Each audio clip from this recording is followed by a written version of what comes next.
Magandang araw mga kaibigan. Welcome sa isa na namang episode ng Architectural Wonders. Ngayon, tayo ay nasa malaparaisong bayan ng Paco sa Laguna, Pilipinas upang tuklasin ang napakagandang parokya ni San Pedro de Alcantara, isang tunay na hiyas na kolonyal ng arkitektura at patunay sa mayamang kasaysayan at kultura ng lugar na ito. Tila di maiiwasang malingid sa ating mga kaisipan at sa ilaw ng heritage preservation kung paano nga ba napanatili ang kagandahan at orihinal ng mga katangian nito sa loob ng maraming panahon at pagsubok. Halina at ating imbestigahan at alamin ito. Nagsimula ang kwento ng parokya ni San Pedro de Alcantara noong 1676. Nang itinatag ng mga Pransiskano ang bayan ng Bacil. Ang orihinal na simbahan ay isang simpleng istrukturang kawayan. Ngunit noong 732, itinatayo ang kasalukuyang simbahan na bato sa ilalim ng patnubay ni Father Fernando Haro. Sa kabila ng mga sakuna at tigmaan, nanatili itong nakatayo at matibay. Ang simbahan na ito ay hindi lamang isang lugar para sa pagsamba, kundi isang tahimik na saksi sa pag-usbong ng bayan at ng kanyang mga mamamayan. Isa sa mga unang mapapansin mo sa simbahan ng Bacil ay ang malabarokong fasadang ito. Isang estilong lumaganap noong panahon ng kolonyal na Espanyol sa Pilipinas. Tingnan ang mga detalyadong ukit, ang marangyang pediment, at ang mga kampanaryo na nakapaligid sa pangunahing istruktura. Ang mga elementong ito ay katangian ng Baroque style na nagbibigay din sa karangyaan at drama. Ang dalawang kampanaryo ay may dalawang kampana na nagpapahayag ng kanilang kahalagahan sa buhay panrelihiyon ng mga tao.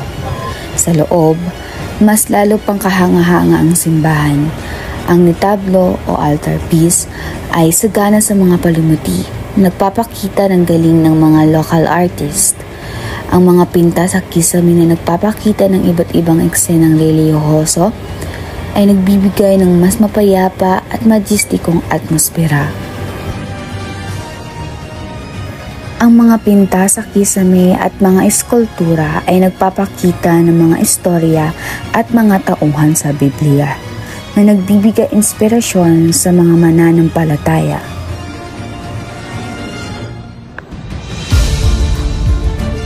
Ang simbahan ay itinalaga kay San Pedro de Alcantara, isang Pransiskano na kilala sa kanyang kabanalan at sakripisyo.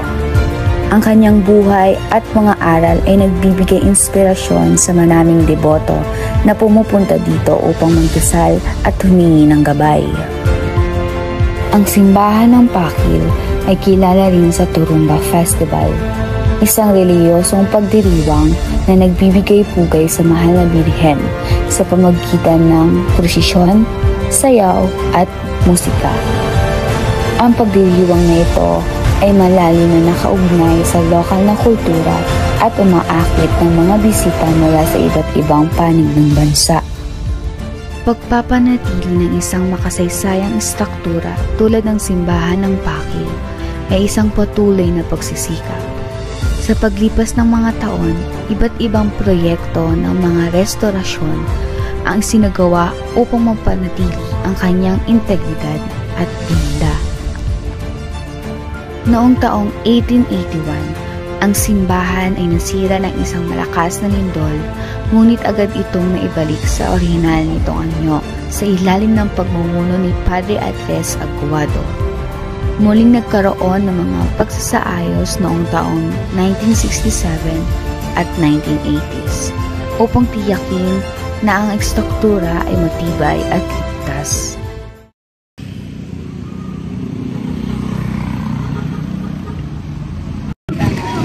At isa ko din naman po ang importante ang simbahan sa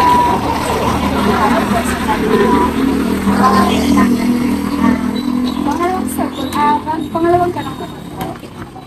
Sa tingin niyo po, paano po kayo naalagaan itong simbahan na to? Tingnan po kasi ay halos kapalagin po lahat ng original na katangian at detalye ng disenyo ng simbahan. Ito po ay sa dami ng mga kalamidad na dumagaan dito sa bayan ng Pakil, dito ng simbahan. Ito po ay pinag-aadya, lalo-lalo na ng patron. Yung siguro na patron na malagay ay pati sa pangangalaga. Meron pa na unti siguro na meron ng sira. May mga parking na hindi recommended. Pinapalikan kasi kailangan. Ano po yung personal or mga limalimutan po kayo na sa simbahan na ito? Personal po sa Internet. O kaya po ay paano niyo po ito nakaisnan at nasubaybayan?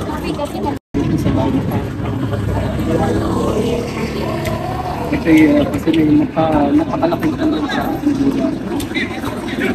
isang sa bayan ng Pakil, ganun na na dito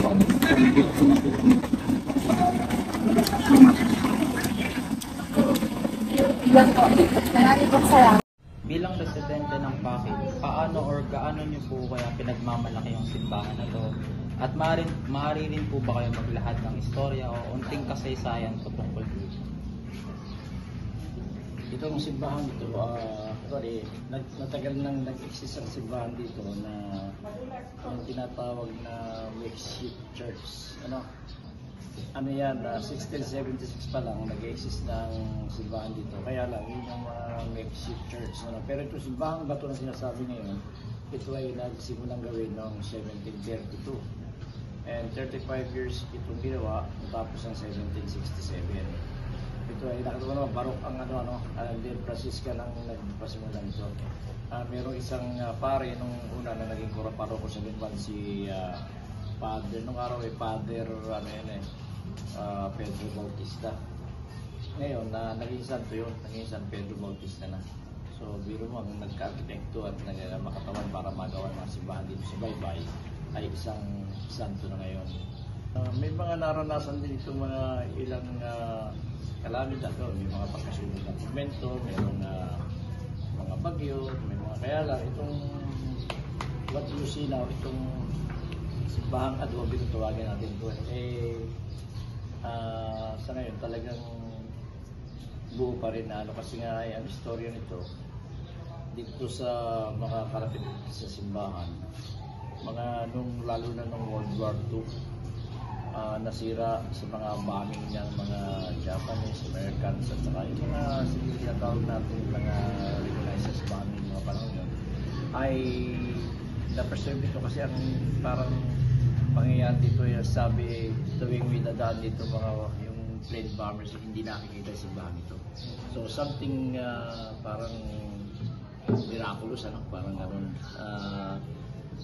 Hindi nakikita parang sa ibabaw ng simbahan yung tinatawag na blanket of clouds na nakakumabaw dito sa sa ibabaw ng kaya hindi nakita na espiritu. May mga lapit-lapit na simbahan dito puro devastated dyan, sira. Paite, sa Dumos, sa Pangil, sa puro kung makita nyo parang mga modernized rehabilitated church na. Hindi katulad dito na na-preserve pa namin. And then, yun nga, so 1767 natapos.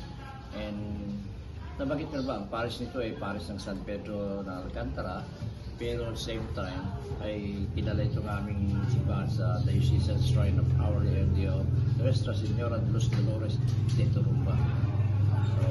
Ano po yung personal or mga hindi nyo po malilimutan na karanasan sa simbahan na to? O kaya paano nyo naman po siya nakagisnan at nasubaybayan? Well, ang simbahan ito sa ngayon, lalo sa modern times, alam naman ninyo, nakasama na ito sa 7 pilgrim churches in Laguna that you must visit. So kasama ito. So we are lucky kasi liit lamang ng parokya namin, ng aming pamayanan. Pero sa dumadayong tao dito, kasi nagkaroon na ng devotion sa mahal na birhen ng Turumba, yung Nuestra Señora de los Dolores de Turumba, na Our Lady of Sorrows yun. So ang dumadating na tao dito talagang thousands, lalo na kasi meron ditong ginagawa na 7 times na paglulupi o yung pagpuprosesyon ng turumba. Yung turumba, yun yung ritual na ginagawa pagka nagsasayaw ng sa prosesyon. So, ewan ko kung alam yung istorya ng sa turumba, pero pagkagan pa man, napakalakas ng demosyon dito sa simbahan ito. Gawa nga ng ang aming mahal na birhen ng turumba, yung Lady of Sorrows, kaisa-isa dito sa Laguna, sa diocese ito, nakauna-unahan yung tinatawag na nakatanggap ng canonical coronation last year.